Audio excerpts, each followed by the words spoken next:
afternoon and welcome to James Franklin's weekly press conference. We'll start with an opening statement from Coach, and then we'll go to Rich Scarcella. And just a reminder to turn your cell phones to vibrate, off, or mute. Coach? Like always, appreciate everybody coming out and covering Penn State football.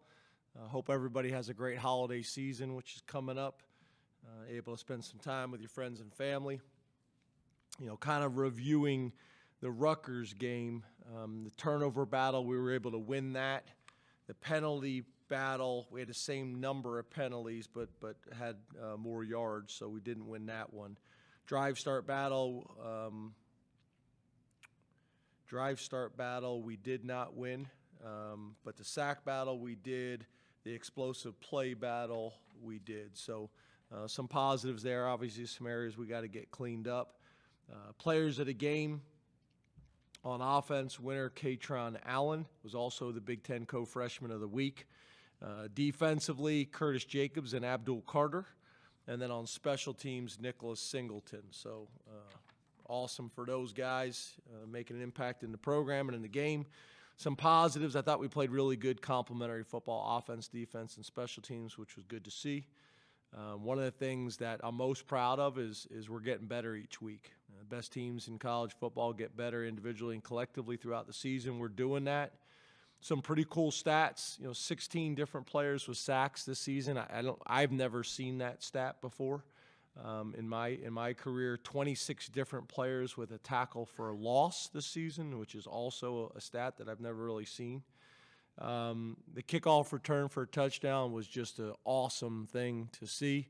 We've worked really hard and invested a ton of time in that. So for the players and for Coach Stacy and Coach Raisbeck to have some success there, that was great to see.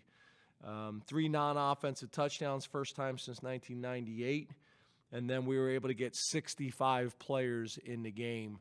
Every defensive player that was on the bus to Rutgers played in the game. So that was really cool. Areas for growth, starting fast, that's coaches and players. Third down on offense, that's an area that would have a huge impact on our team as a whole. We got to get better there. And then ball security, ball security, ball security. You can't coach it enough. You can't talk about it enough. And, really that was an example of not the traditional things you talk about with ball security with the ball not being secured tight. That was not the case. The ball was secured tight, but part of ball security is also pad level, and you can't allow a defender to put his helmet right on the ball. You got to get your pads down. So we'll continue to work on that this week with Michigan State and Coach Tucker, who I've known for a long time and got a lot of respect for. Obviously, going to be a challenge coming into our place, playing for maybe the most beautiful trophy game in all of college football. If you guys haven't seen it, or anybody that's listening to this hasn't seen it, look it up. The Land Grant Trophy is just a sight to be seen. It is just beauty, beautiful. Offensive coordinator Jay Johnson. His third season as the offensive coordinator at Michigan State. Guys, that we're pretty, impressed with is Jalen Berger, the running back we recruited out of New Jersey. Keon Coleman, wide receiver. Jalen Reed, wide receiver. Tight end Daniel Barker. Their center, Nick Samak. And then their quarterback, Peyton Thorne, who seems like he's been playing there forever as well. Also, interesting fact, I don't know if you guys know this, Jaden Reed, Peyton Thorne, and Bryce Effner are all high school teammates. Defensively, Scotty Hazelton, third year there. One of the things that was interesting kind of came up in our breakdown. This is the first defensive coordinator that we play this year that was at in that same role the previous year, which is somewhat of a disturbing stat in our profession. But we have some familiarity with him. Guys in that defense that we have a ton of respect for. Linebacker number 27, Cal Halliday, who's a local kid. Defensive tackle number 64, Jacob Slade. Free safety number 3, Xavier Henderson. And then defensive end / linebacker, number 4, Jacoby Windman, transfer from UNLV. And then on special teams, Coach Els, again, another guy, been there for 3 years. They're 3 coordinators. Their punter seems like week after week. This league, if you look at all the statistics, this league plays great defense. It's amazing. You may be 6th in the conference and like 12th in the country in defense, and then it's the same thing with punters. We seem to have great defenses in our league, and then also great punters. Last week I thought the punter was excellent, and this guy is leading the nation in punt average. Number 99, Bryce Barringer, a local kid out of Michigan, local to them. And then their punt returner, Jaden Reed, obviously has been a playmaker. He's got 2 career punt returns for touchdowns at Michigan State. So it's going to be a tremendous challenge. We're excited about the opportunity. And obviously today's practice and this week's preparation will be really important. So open up the questions. Rich Scarcella, Ready Eagle, and then we'll go to Mark Wogenrich. Rich? Hey, James, how are you today? Hey, Rich, I think I know what's coming. You want to answer before I ask? No, I'll let you ask first because I could be wrong. Okay. Can you update the status of Parker Washington, Olu Fashanu, and Joey Porter Jr.? Yeah, so that's part of what I thought you were going to ask, not all of it. But yeah, Parker Washington, like I typically do, Parker will be done for the season. I did have that conversation with him and his mom. So I wanted to make sure I covered that, with them first to make sure everybody was comfortable with it.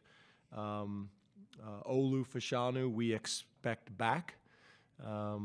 When that is, we'll see. Hopefully this weekend, we'll see how that plays out. And same thing with Joey Porter. Mark Wogenrich, all Penn State, and then Frank Bodani.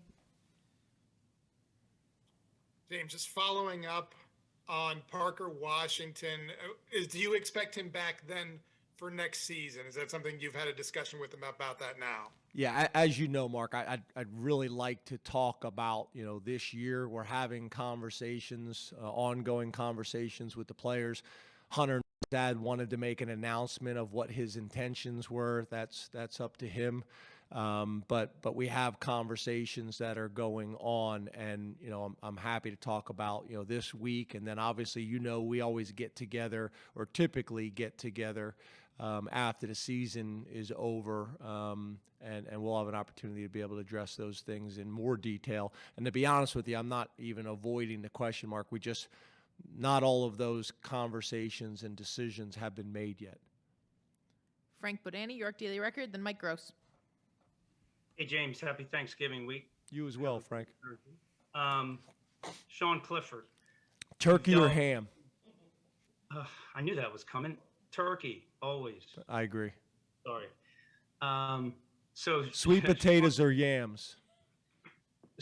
Sweet potatoes and sweet potato pie is by far the best. That was going to be my next question. Pumpkin pie or sweet potato pie? It's not even close. My grandmother, my wife, makes great sweet potato pie. We'll have to have you try it. I was going to say, are they local?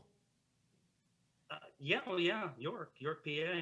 I would be very appreciative and thankful if I could try your family's sweet potato pie. We'll surprise you. Appreciate it. Okay, Frank, back to business. All right. Sean Clifford, you worked with a lot of quarterbacks over your time. Maybe one unique thing about Sean that will stick with you, and what do you appreciate the most about him? Yeah, probably his perseverance, through good, through bad, through praise, through criticism. And probably the other thing that probably jumps out to me is he has maximized this Penn State experience in a way that I hope more of our guys do. We do a guest coach program where we bring professors and donors to games so they can kind of get an opportunity to peek behind the curtain. And I always tell our guys to introduce themselves and Sean's over at the table last week exchanging, phone numbers, with those people, so he's preparing for life after football whenever that happens. Next week he'll get another degree from Penn State. He's done a great job from that perspective and has just handled it all, I think, with class.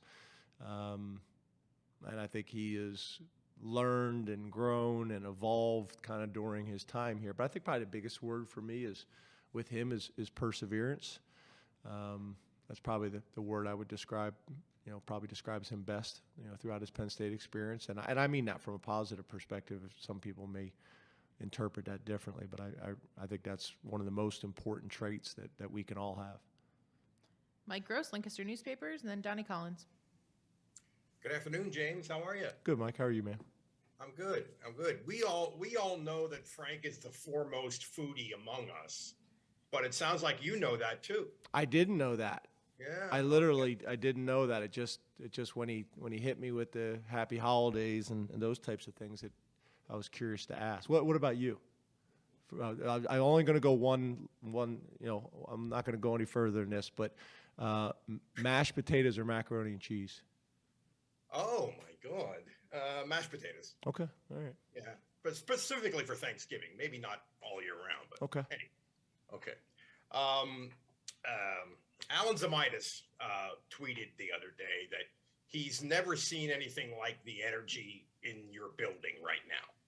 Is this group a little unusual in that respect? And is that in any way an explanation for how the way you guys have been able to bring it every single week when we saw so many teams in college football last week maybe come up a little short in that area? Yeah, I didn't know that and I didn't see that. I'd like to talk to AZ about that, because I'm curious. Is he basing that off just his time now back as a professional? Is he also including his time as a student athlete? So I'll be interested in asking him that. But I do think we got good energy. I do think we got good mojo about us right now. It's late in the season. It's a long season, and there's times where late in the season, can be challenging and a grind on everybody, and it just doesn't feel like that. Even with bumps and bruises like we got, and we have a bunch of them, the energy's really good. Energy's really good. Guys are having fun in the locker room. Guys are having fun out at practice every single day in the meetings room. And I'm not saying that, don't get me wrong. I'm not saying it's all, puppies and rainbows and that kind of stuff. There's tough coaching going on. There's accountability going on. But I think overall we're in a good place. I think our leadership has been as good as it's been in a while. We meet on Sundays, every Sunday, which has been really good. We meet with the captains every Sunday, even if it's just for 5 minutes. I want to hear what their thoughts are going into the week. I want them to hear mine, kind of what the message is going to be all week long. And Terry Smith comes to those meetings all the time as the assistant head coach. And Terry, he made the comment. I go around the room and see if anybody else got anything. And Terry made the comment. He goes, as a former captain at Penn State and now being here 9 years, I just want to give you guys the credit that you deserve. You've done a phenomenal job of leading this team vocally through their actions, both on and off the field. They've been really good. So I think they've kind of led the charge. I think it's easy sometimes when the leader of an organization or your position coach or whatever holds a guy accountable or makes a decision, and maybe some people in the locker room don't agree with it. But when you have alignment with the captains and they're reinforcing the message and also calling those things out, which happen, I just think we're in a good place. Positivity spreads, and so can negativity, and you better be aware and working, working towards the positivity as much as you can, and having an awareness of any negativity that may be going on. And as we've talked about before, the 125 guys on the team and a decent sized staff, you're going to have some of that. Donnie Collins, Scranton Times-Tribune, then Corey Geiger. Happy Thanksgiving, James. You too, Donnie. Okay, Donnie, here we go. String beans or collard greens? I like both, but I'd probably go collard greens Wow, I did not expect that. Nice. with bacon. Say that again. With bacon, Wow. bacon in there. It's the only thing I eat bacon with. Yeah, I prefer it with fat back, but similar. Yep. I'm This is a little interesting. disappointed to hear you guys kind of diss pumpkin pie earlier. I'm really down on pumpkin pie. reeling. Yeah, I'm I'm reeling. really down on it. So let's not get into this because obviously it's a hot topic between the two of us. Yeah, it is. But we'll address it another time. But I wanted to ask you about one of the seniors who doesn't get a lot of attention, Chris Stoll. How important has his consistency been for you guys in a position where that's really the only requirement? And is there a reason he's been one of the game captains every week other than just availability? So externally, maybe he doesn't get talked about a lot. Internally, in our building, we talk about him all the time. He addresses the team a lot. We bring up his role. He is Mr. Consistent and has been that way his entire career. He's gotten better every single year. Not only in his consistency as a snapper, but also as a blocker and his ability to get down the field and make tackles. He's been awesome. Been a great student as well. Been a great spokesperson. And then typically for me, when you talk about the coin toss captains, I'm trying to kind of take that off some of those guys' plates. So if you can have a specialist do it like him, specifically someone who's not on offense, defense, or the kickoff team, then those guys can be focused and getting ready for that while he's out there, doing it. And then the other thing is, I prefer to have the same guy speaking every week. I know it sounds crazy, but there's been bad mistakes that have been made in the past where somebody defers and then they choose to kick it and the officials try to talk you out of it. No, they deferred. You sure you want to kick it? Yeah, I want to kick it. So just kind of how we go through that each week, what our philosophy is, what we're choosing, why. Just having the same guy do it every single week, I think there's a ton of value in it, and that really wasn't necessarily the plan. It just kind of has evolved like that.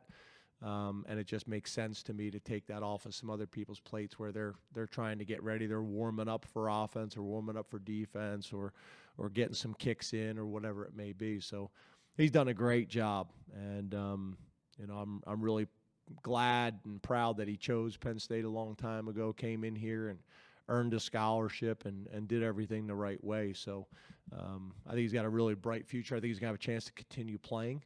But I also know he's done all the right things to prepare himself for when football comes to an end. He'll be ready for that too. Corey Geiger, DK Pittsburgh Sports, then Johnny McGonigal. Hi, James. I would like to ask you about Sean Clifford and if there's a chance he could remain at Penn State, maybe as an assistant coach at some point. Would you see that maybe in his future? Cranberry sauce or stuffing? Stuffing. I eat stovetop stuffing, not that bird stuffing. My wife gets mad at me. Yeah, that's kind of sad. Yeah, I can't eat the bird stuff. Okay. So the question was about Sean staying on as a. At some point, could he be a coach for you? What would his value be as an assistant coach at some point? Yeah, I just don't think he has interest in that. I think Sean loves football, but I think Sean is an entrepreneur and Sean is a businessman and has already started those things in the next chapter of his life, and he's prepared for when football comes to an end to kind of do those things full time. He's not one of the guys. There's guys that I know have an interest in coaching. One of the things that's somewhat sad is there's a little bit less of that now. I think a lot of the players see the hours that the coaches work. So some guys, want to stay involved with football. I think that's why you hear a lot more of them want to be, commentators and things like that because they want to stay involved in the game, but not the hours of coaching.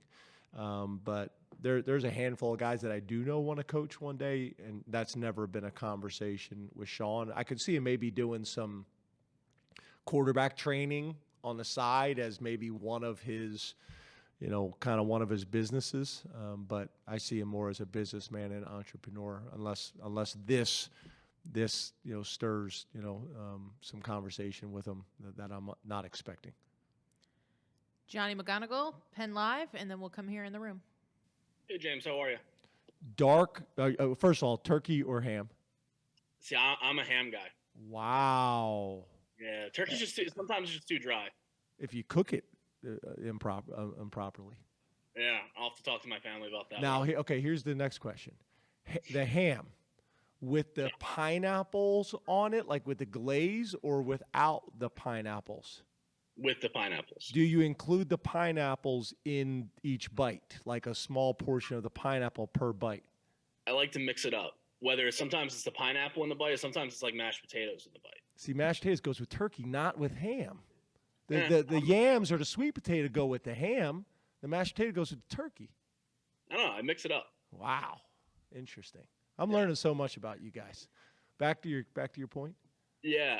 So guys like Harrison, Wallace, and Liam, and Omari, these younger receivers who will have to step up over the next couple weeks in Parker's absence, and guys who have played a lot of football for you already this season anyway. But how have you seen them develop, and are you excited for them to be able to have more of a share in the offense? Yeah, I am excited for them. That's kind of the nature of our game and the nature of our sport. And when an opportunity presents itself, you got to be ready. And to me, it's always kind of an interesting situation, because a lot of guys are ready when their number gets called, and some guys aren't. And it's always interesting to see how that plays out. But I've been impressed with those guys and how they've kind of handled the opportunities they've had this season, and some of their roles have grown even without some of the bumps and bruises. But obviously last week and this week and moving forward, that's going to be really important for us. So, between our tight ends stepping up and our running backs stepping up, in the passing game specifically, I'm talking about. We're also going to need Keandre and Mitch to take on more responsibility, but we're also going to need those other guys that you just mentioned to take a bigger role as well. Mark? Roasted turkey, James over here, or just conventional or smoked turkey? Which one? Or deep fried? I've done them all. Which one do you prefer? I'm not a big smoked guy, to be honest with you. So probably traditional oven or fried, because fried seems to have be juicier and more. It seems to lock the moisture in a little bit. I'm with you. It's kind of dangerous though, but it's I don't do it. I'll have somebody come over and do it in the driveway or whatever. We got some friends that do it. Jay Wan's big on it as well. So, but yeah, that's what you prefer. Well, if I can live with the danger of it, that with the house possibly burning down, that's fair. James, in all seriousness, your senior class, which kind of goes over 2 or 3 different classes, how emotional are you going to be, whether it's the night before, whether it's game day, knowing everything that these guys have gone through over the last few years with the pandemic, a couple of tough years, now kind of bouncing back? It's been really a roller coaster. Yeah, and it's funny, Tig did his share the other night, and he just talked about, I think his first season was the pandemic, and just talked about, how bad it was. And then I remember the next year we were able to kind of get back to our normal routine, and I remember Tig specifically saying, "So this is how it is," Yeah, they've kind of been through a bunch, right? And obviously everybody in the country went through this, to a degree. As we all know, different athletic departments in different states handled things differently, but they've seen it all. They really have, and specifically the guys you're talking about have been here 6 years. So yeah, that's a lot of time to spend together. It's somewhat unusual. I've been doing this a long time, but I still struggle with that. The guys moving on, and been fortunate when you're able to stay at the same school for a long time. That helps, because the guys come back. I still have people that come and visit, that I coached at Vanderbilt or Maryland or other places, but it's obviously so much more common and easier when you're still at the same school. So that helps. A few weeks ago, AK and Congo, Tangelo, whatever you want to call those guys were back. So that really helps, whether it's the spring game or the whiteout or, guys, depending on their bye week or their work schedule, able to come back. So that helps. But senior day is an emotional time for them. It's an emotional time, I know, for the coaching staff. I know it is for me. I'm an emotional guy. And it's not just them, it's their parents. I talk to Karen Scruggs probably like once a week. There's relationships with the parents. I came home last week, and Trace's mom was in town, and Trace's mom is famous for her salsa. So there was 2 things of salsa in the fridge, and I'd never really been able to eat before. It's always gone before I get home. That she had come into town and brought the family her famous salsa. So it's all of it. It's the community, it's the family, it's the relationships. We'll have a ton of families at practice this week because a lot of the families, when we're home, the home games are so much better during Thanksgiving because they can come up for Thanksgiving and then stay for the game, so it makes sense. I got a ton of people coming to my house, not only the players, but their families as well. I was pulling out of the parking lot last night, and the drivers, were behind us, Donald and the whole family. They were parked right behind me. I didn't know who it was at first. So that's a cool thing of this Thanksgiving week combined with senior day. It's tough when it's on the road. When your last game is on the road and it's the game before and Thanksgiving is not at home. It makes that a lot more challenging. But yeah, it'll be emotional, but I'll pay respect to those guys. We got a bunch of guys today taking graduation photos with me in the facility. So a lot of different things going on, but obviously a ton of respect. And I hope this is always a challenging game because a lot of the students are gone for break. But I hope the place is sold out and it's rocking, and I hope all of these seniors get cheered. The way I think they deserve to be cheered, not only, in the senior day ceremonies, but when they announce the starters and things like that. I think that would be the right thing to do. And as a Penn State community, I think the majority of our fans, see it the same way. John? Hey, James, happy Thanksgiving. You as well. I wanted to ask you about one of those 6-year guys, Jonathan Sutherland. When you look at the success he's had on the field, in the classroom, when you look at his experience, how well he's handled himself, just wanted to get your thoughts, or I was going to ask, and how he's been an ambassador. How much does he represent what most people would consider to be a model student athlete? And if you want to answer that, you can. But I really wanted to ask you, how much have you enjoyed coaching Jonathan, spending time around him, getting to know him over the years, and how much will you miss coaching him? I'm trying to ask you, but I can't think of anything else on the menu that we could ask him. Cornbread or just like a roll or biscuit? Cornbread. It doesn't matter what the second one is. Wow. I'll take cornbread. No hesitation. That's good. I was sitting here struggling. I didn't even listen to what you were asking because I'm trying to come up with an either or. Sutherland. Yes, sir. I wrote it down. Thank you. Someone else think of something else for the next one. I'm a huge Sutherland fan. He's another one, in my opinion, that's handled his entire Penn State experience the right way. Been a special teams, weapon for multiple years and captain. Was a defensive role player, then a defensive starter, has moved positions, and now is a starter at another position. He's a huge routine guy. I mean, literally, he's in the facility taking care of his body all the time. That's when he was still taking a full load, undergrad. That's, in grad school. He's a huge routine guy, which to me, that's going to be part of his legacy. He's done a really good job of teaching a bunch of the young players how to take care of your body, how to prepare, how to maximize your experience here. He's been phenomenal that way. And then you talk about the Canadian, guys.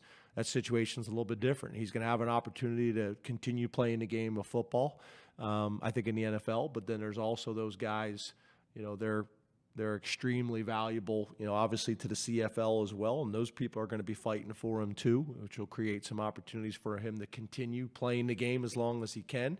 And then he's another guy that I have no doubt in my mind, that when football does come to an end, he's going to be prepared. And I think that's a big part of our job as coaches and staff is to make sure that these guys are prepared for when football comes to an end. That is a very difficult transition. And through my career, I've seen too many times and too many players and too many programs that those young men were not prepared. And that can be devastating because I think a lot of these young men, when they come out of high school, their entire identity is wrapped around football, and there's so much more to than that. And to be able to go to a program that is also going to view them and see them as more than just a football player, I think is really important. And again, I don't want this ever to come off where I'm undervaluing the importance of football and those types of things, because I don't mean that at all. But football is going to come to an end for all of them. So having a program, having a plan that reinforces that. So when it does happen, they feel prepared and ready, and in a lot of ways excited for that next chapter of their life. And I think Sud is a really good example of that. I'm a big John Sutherland fan. Sauber? Before you can ask, if you put it in front of me, I will eat it. There's not much more to it than that. So okay, well that's a good point then. What don't you like? Because I have two things that I don't like, and Well, because I'm like you, I'll pretty much eat anything too. You're not gonna like this, but sweet potato pie. Wow, have you had it? I don't like pumpkin pie either, though. Yes, not a pie guy in general. Okay, so that's fair. So, but that's it. Yeah, I will eat Anything else? Yes, Liver? especially on Thanksgiving. Liver? Listen, you cook it right. Wow. Eat it. I'll eat liver. I don't like it. It's a little tough. Have you ever had chitlins? Do you know what they are? Yeah, yeah. I'll eat chitlins too, but I don't necessarily like them. The texture. Good. I'm glad you followed the follow-up question. Yeah. Will you fill them in later? Oh, yeah. Thank you. I'm sure he will as soon as it sends. But to get back to senior day and everything, how do you balance the emotions of it with the fact that you are playing a game right that? Because you talk about 1-0, which part of that is keeping the emotions in check and staying focused, but you kind of want this to be an emotional day and you kind of want to let everyone feel what they're feeling. So how do you balance that with the fact that you do have to play a game after these ceremonies? Well, I think the reality is to recognize that, right? It's totally fine and acceptable to recognize there's going to be some emotions that go with it. And what you try to do is you try to channel as much as you can. Okay, you're going to have this time before the game, appreciate that, experience that, go through the emotions, spend the time with the family, do all those things. And then, let's put that to bed, and then let's focus on the game. And then after the game in the locker room, that's an emotional time. It's the last time that this group's going to be in Beaver Stadium in that locker room together. So to me, I think it's the important thing is to recognize that, to talk about that, so then the guys can come up with a plan for it rather than Saturday morning they're hit with all these emotions at once. Kind of talk about it and kind of come up with a plan of handling it the right way, so you're not on this emotional high or on this emotional low, that we handle it the right way, and in a lot of ways, learn how to funnel that in a positive way for energy, during the game. Ben? Questions for me? Fresh or canned cranberry sauce? No, not feeling it. Yeah, so the answer is obvious, but the fresh cranberry sauce that someone makes, or like the jelly one where you cut it and it just slides out and it's like in this, and it's Well, I know the which one. shape of the can. Yeah, I know which one Corey's going to eat, but but yeah, fresh. My mom makes good fresh cranberry sauce. Shout out to my mom. Is that right? And she's a lot more local, so you can come right over. Can I? Yeah. He's offered the sweet potato pie. Yeah. Yeah.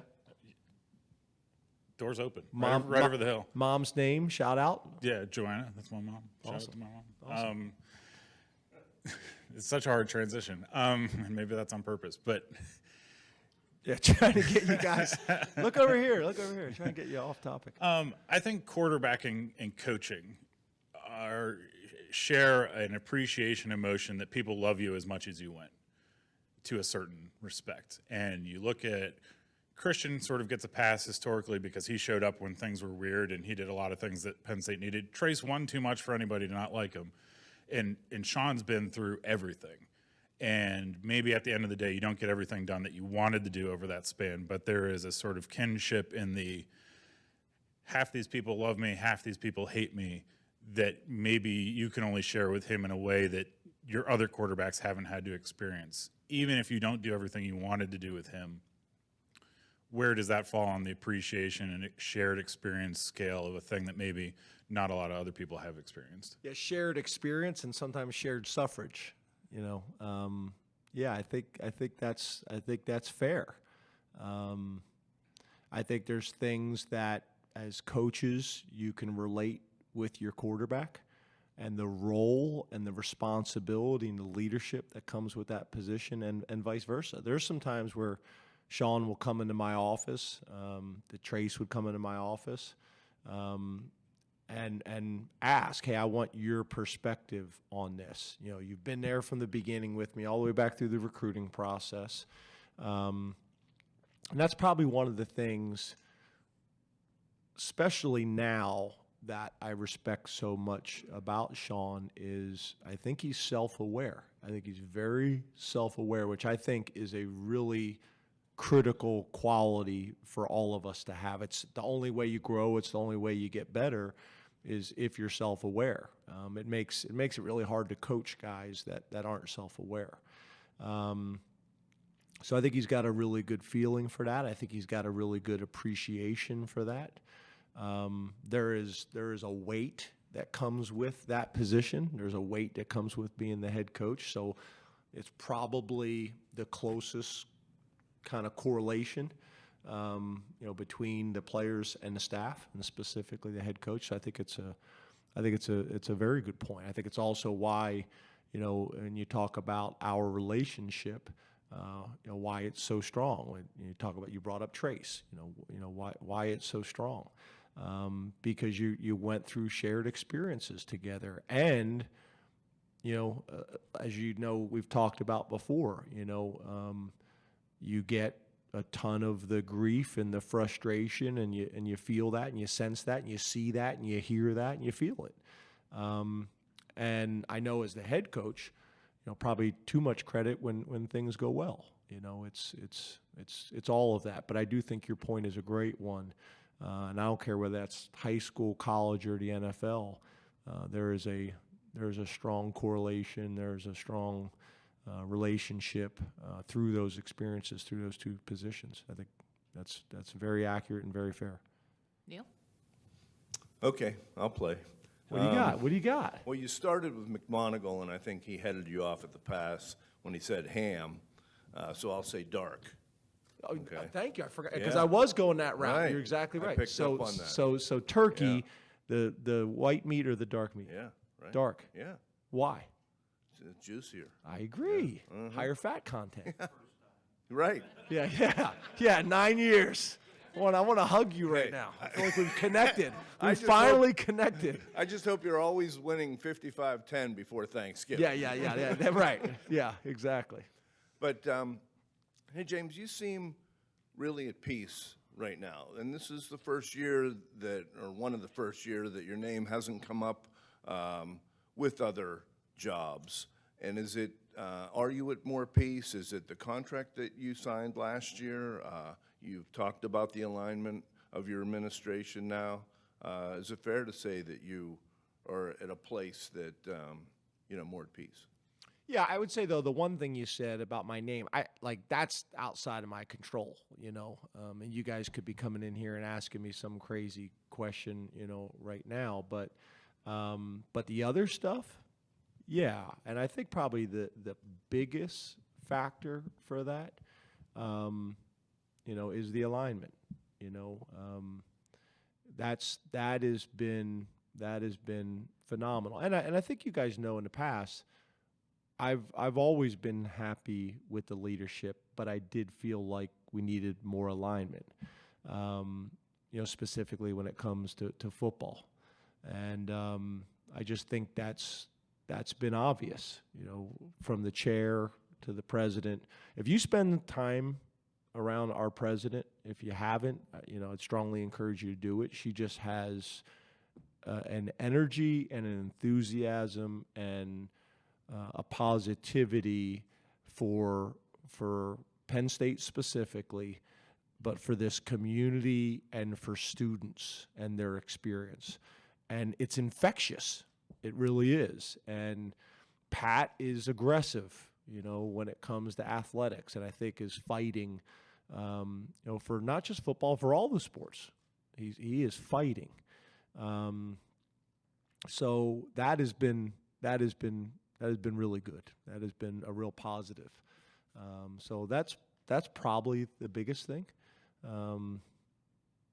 That's probably the biggest thing. I feel like I can focus more of my time and energy on our players and our program right now than probably I ever have in 12 years, all the way back to Vanderbilt. Yeah, 2 more, Tyler, and then we'll go T. Frank. James, happy Thanksgiving week. Happy Thanksgiving. You got I think anything? I got something. You've run out of Thanksgiving. So how quickly are the Christmas decorations up in the Franklin household? Because that's a big topic of discussion every November. That's not the issue. The issue is, when do they come down? My wife Also is an huge, issue, is huge decorator, all of it. But then that's the issue, is like, when does it come down? Does it just butt right? Do they stay up until the next one? That's always the interesting one. But I can't say anything or critique because I'm not putting them up or taking them down. I know the rules. Yeah. Yeah, same deal here. So, yeah, I don't get a vote. So just smile and say, thanks, honey. I wanted to take the conversation football-wise to Manny Diaz. He's one of the finalists for the top assistant college football coach. And considering where he's coming from, a lot of guys have options after what he went through. He decided to invest himself as defensive coordinator. What's your case to make as him being the top assistant coach in college football? And what would it mean to you, the program, and to Manny perhaps, to extend this relationship into another year? Yeah, I just, like I told you guys, it was kind of unique in how it happened. Because you almost feel uncomfortable reaching out, right? You just were delivered really bad news professionally, and you're calling the guy. Like, it was either the day of or the next day. You're trying to be as respectful as you possibly can, but also, say, hey, this may make sense for both of us. And it went fast. It went fast from saying, yeah, he's interested, and then kind of working through all the details, to come in here and buying Brent Pry's house, and moving in there, to starting to put his stamp on the defense. And as you see, as the season's gone on, we've gotten better and better and more confident. His perspective in the staff meetings has been really good. Him reinforcing some things. I think sometimes as assistant coaches, everybody has all the answers for how you should handle things. But Manny, being a head coach before, Terry Smith being a head coach before, Coach Wiz, being a head coach before, you kind of go through the staff. Those experiences are valuable. And I think sometimes, being a head coach and then going back to being an assistant, you can be an even better assistant because you view the profession, the game, and the world differently. But he's been great. I think he's really enjoying it. I think he's done a really good job of not just teaching the X's and the O's, but also building a culture on the defensive side of the ball, which is also something I thought Brent did a good job of, being the head coach of the defense, which is really what I want. I want the position coaches to do that as well by position. All those things obviously must align, with the program's core values and the mission. But he's been great, and I think he's having fun doing it. Sometimes as a head coach, all the reasons why you got into the profession in the first place, the way this profession has changed and evolved, in some ways it pulls you further away from the things that most of us got into the profession in the first place about. and depending on how you construct or build your program, it could pull you even further from that. You know, it's funny. Abdul Carter the other day asked me at practice. He goes, "Do you call any of the plays on offense, defense, and special teams?" And I told him, I said, you know, at Vanderbilt it was very different as a first-time head coach, and over the years how it's kind of evolved. So, you know, I'm proud of him. I'm happy he's here. When I go into the defensive staff room, they got really good morale. They have fun in there. They work hard. Everybody in that room has a voice. I think he's done a really good job, not just with our players, but with the staff as well. So it's been good. And then I'm looking forward to the off season where we kind of have a little bit more time to talk. Okay, now after you've been here a year, what's your thoughts? And then also maybe to dig into, you know, kind of what his experience was like, because we really haven't had the time to do that. And when you first hire a guy, that's probably not the conversation that he wants to have at the time. So it's been really good. We got a really good staff. I'm thankful for our staff and for our players. And, you know, back to that, I think that kind of goes back to AZ's point. You know, we got a good sense. And I also think it helps. He took over a defense that was in a really healthy spot. You know, Brent had left the place in a really good place and had done a great job. And because I think the players had so much respect for Brent, the hire was important, not just from a scheme standpoint, but from a cultural perspective. And he was able to come in and jump in with 2 feet, and he's got presence, so he's able to get in front of the guys and you know, kind of get them on board very quickly, which also helped. So I hope that answered your question. T. Frank? I got one for you. T?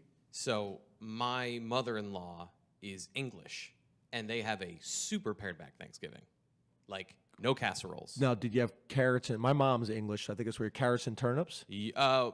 Carrots. I had to switch it over to carrots because I could not eat turnips. Yeah, we would do. My mom. I haven't done it since my mom passed, but it was always carrots and turnips, which is one of those things. If you grew up eating it, you eat it. But if you didn't grow up eating it, you weren't eating it. Yeah. So we lost the green bean casserole and all that stuff, which my sister's coming over this week for Thanksgiving, so we're going to see how that goes. Interesting. From the offensive perspective, I want to flip over to something you said at the beginning in your opening statement about starting faster. How does that sort of discovery phase in the first quarter, couple drives, whatever it is, where you're trying to figure out what the wrinkle is this week from the defense, whether it's a safety shift or something like that, how long does that take before you can make those in-game adjustments, and how do you work through that time while you're trying to get that and still move the football and still have an effective offense? The interesting thing is the longer your opening drive is, the better. Obvious. You know, that sounds obvious. But what I mean by that is when you can kind of get through all these different formations and sets and shifts and motions and say, okay, are they playing the way we anticipated them playing based on the game plan, or where are they different, and identify those things as quickly as we possibly can. What's the blitz of the week? What are all those things? That's where that opening drive, not only do you want to be able to do those things, but you also want, you know, you want plays that are multi-purpose. You know, you don't really want to be running plays that are specific game plan plays to attack a certain coverage that you're expecting out of a certain formation or field zone. You know, you want to be able to go kind of bread and butter, you know, base plays that are multi-purpose, that have answers versus a variety of things. Because to your point, you don't typically know. And then the problem is if you go 3 and out, not only have you gone 3 and out, which is a negative, you haven't really had the time or opportunity to see, are they playing all the formations and field zones the way we expect them to? So it's kind of a double negative. You know, not only do you go 3 and out, which isn't a positive, but you don't really get to figure out who they are fast enough. Where now if you struggle in your first 2 opening drives, you know, you had to go through 2 struggling opening drives to figure out who they are and how are they playing in this game and what's their approach and mentality. So the opening drive is important, obviously, when you look at all the data and analytics about, you know, opening with a score, why that's important. But it's also important to be able to determine as quickly as you possibly can, is your opponent this week who you expect them to be based on game planning. And did they have a bye week the week before where they had more time to come up with some unique wrinkles and things like that? So I hope that answers your question. Thank you, Coach. Thanks, guys. everybody. Have a good one. You as well. And sweet potato pie? That was Frank. Oh, it was Frank.